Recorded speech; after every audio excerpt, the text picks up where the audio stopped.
fijaos qué perfectos somos, qué impresionante es esto. Es que además se comportan como si fueran un motor de energía libre. Un motor de hidrógeno en los receptores AMPA. Es impresionante. Hay células de hidrógeno, de producción de células de hidrógeno. Eso es una curiosidad, ¿no? Pero también quiero que veáis que generamos moduladores, igual que los routers, antagonistas, y en función de los procesos, pues generamos cosas que a priori son tóxicas, pero las estamos generando nosotros. Es decir, estamos generando zinc. Bien. Pero también estamos generando, en determinados casos, el glutamato, o estamos generando aminoácidos complicadísimos de pronunciar. Y lo curioso es que todo este tipo de alfa-aminoácidos que se producen, en función de la carga de producción, pueden dar con los procesos, digamos, de salud, es decir, de regeneración, o pueden dar con los procesos de enfermedad. Luego, hay una lógica en la transacción y una responsabilidad. Porque lo que estamos viendo cada vez más es que hay una interacción entre lo que llamamos el calcio y la calmodulina. Y qué curioso que sabemos que en todos los procesos de salud y enfermedad existe una modificación del ion de calcio. Fijaos si somos complejos, que esta es otra. No solo tenemos transacciones wifi, sino que además, que esta es la segunda parte de la película, tenemos semiconductores naturales, y en concreto el mejor semiconductor que existe, que es el calcio. De hecho, hay un experimento que se ha hecho en abril, hay un draft, un paper que ha salido por la Universidad de Deusto, además español, que bajo determinadas circunstancias, cuando se modifica el ion de calcio, el calcio se comporta como un semiconductor y acelera las transacciones de paquetes de datos hasta 100 veces. Es impresionante. Esos paquetes de datos que se generan y se aceleran pueden ser datos buenos o malos. ¿Qué quiero decir con esto? ¿Os acordáis lo que os dije al principio, que ya llegaríamos a este punto? Decíamos, el problema no está ni en el emisor, ni en el receptor, ni en el canal, ni en el código, sino en la intención. Es decir, si resulta que empezamos a obsesionarnos, y os pongo un ejemplo de la vida misma, con que estoy enfermo, con que no me encuentro bien, con que es que me duele aquí, me duele allá, y concentro mi pensamiento en los procesos de gestión, de bucle, ¿qué va a suceder? Que si sigo así en el tiempo me voy a poner malo. Voy a estar dando instrucciones a mi propio organismo para enfermar, ¿vale? Esto es un tema muy importante y lo estamos viendo cada vez con mayor certeza, ¿no? Bueno, aquí os pongo un poco los dos tipos de receptores que hay. Uno es el receptor NMDA, que es el responsable precisamente de estas transacciones que os comentaba, y el otro es el receptor AMPA, que también es responsable de los procesos de absorción, de la atención, del aprendizaje. Y ahora os pregunto una cosa, y esto es una pregunta retórica. Imaginaos, os voy a poner un ejemplo que todos conocéis. Un pintor, de los pintores de óleo, de estos antiguos. ¿Sabéis lo que hacían los pintores? Cómo limpiaban los pinceles, ¿no? Hacían y se chupaban los pinceles. Sabéis que viene una intoxicación que es muy conocida, que se llama intoxicación por plomo. ¿Sabéis cuál es una de las consecuencias de la intoxicación por plomo? Pues curiosamente, la incapacidad para generar procesos de atención y la incapacidad para la relajación. Y con el tiempo, otra consecuencia que tiene la intoxicación por plomo es la pérdida auditiva, la pérdida de visión, es decir, la pérdida de facultades sensoriales. ¿Por qué? Porque se va obstruyendo todo ese proceso en los receptores, lógicamente. Pues fijaos que una de las funciones también que tienen los receptores AMPA y los receptores NMDA, junto al aprendizaje y todo lo clásico que hasta ahora se sabía, es la absorción de las resonancias Schumann. Entonces yo me hago una pregunta. ¿Qué sucede cuando estamos nerviosos, permanentemente alterados por encima de los 25 ciclos cerebrales? Esto se nota cuando vamos por la calle y ves a la gente que conduce a la venga, o o la gente maleducada y empieza a enfadarse por cualquier cosa y se pierden los nervios. Sabéis que en el proceso de los ciclos, cuando nos despertamos, estamos muy relajados, y a medida que va pasando el día, si no controlamos eso, vamos subiendo de ciclos. Y llegamos por la noche, a las 8 de la tarde, quemaditos a casa.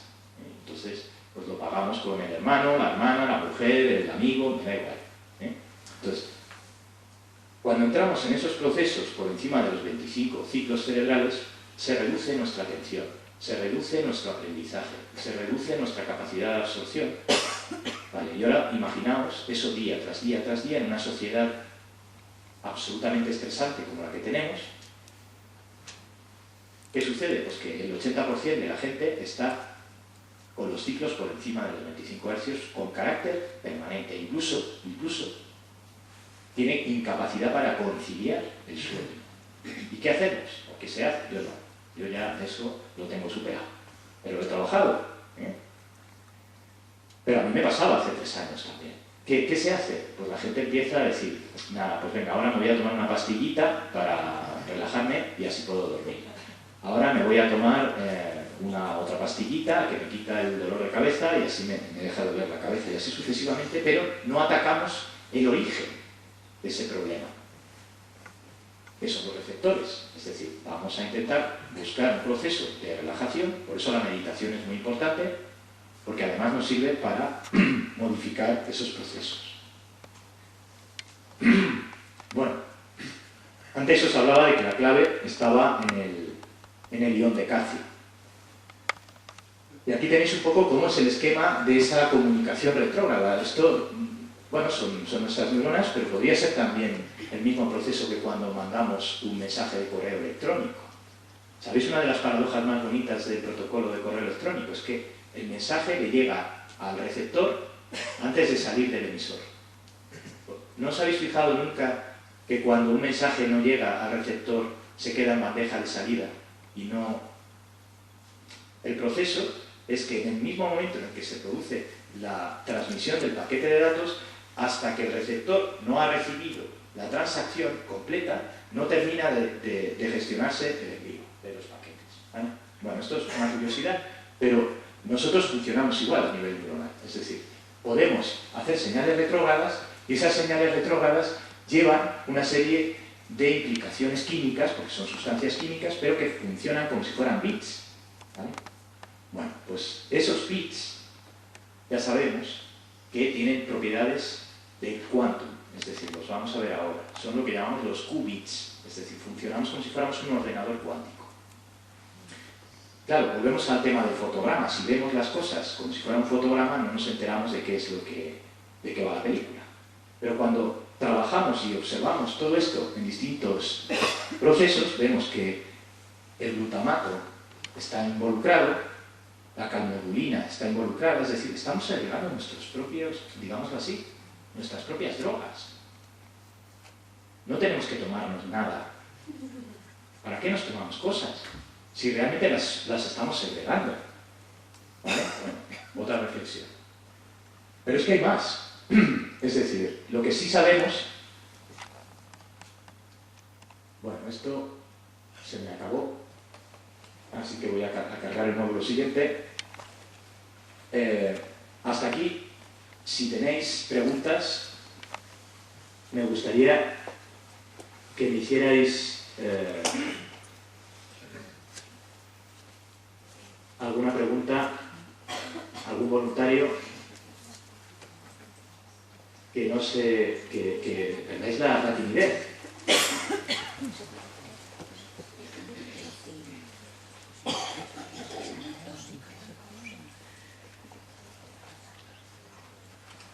Bueno.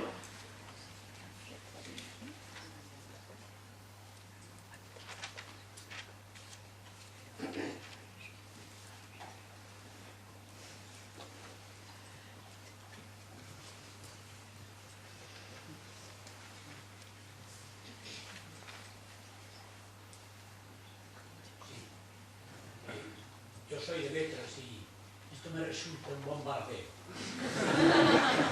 Lo comprendo perfectamente. Que me parece que, no sé si los de ciencias son capaces, pero creo que es imposible esto, como diría en términos científicos, procesar algo de lo que usted nos ha dicho. Igual. Ha mezclado todas las ciencias, física, química, matemática, música, lenguaje, filosofía, está todo tocado ahí. Y eso es muy difícil de procesar.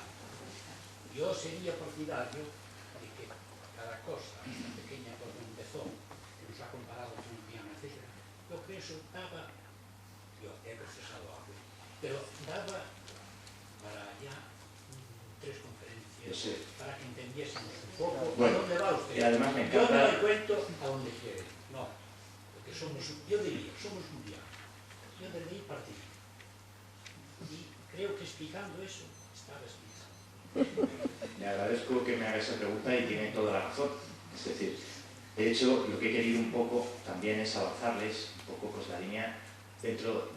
A ver, dentro de esto yo tengo distintos niveles de explicación.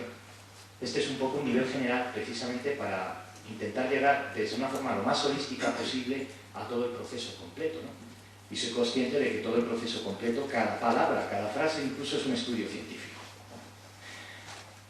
Evidentemente, también estamos lanzando cursos y talleres, es decir, que de todo esto, el que tenga interés, porque también es muy importante, ahora estamos trabajando en grupos para profundizar, y es muy bonito. O sea, hay gente que dice, bueno, oye, yo me voy un fin de semana pues, a una aldea y me voy, vale, pero hay gente que tiene inquietudes y dice, oye, yo pues, a mí me apetece estar un fin de semana pues, con este chalao, el doctor López Guerrero, y que me cuente detalladamente cada línea de la investigación que tiene, con documentos de trabajo, y vamos a trabajar con ejemplos. Entonces ahí tenemos los talleres, que los hacemos en grupos de 15 personas.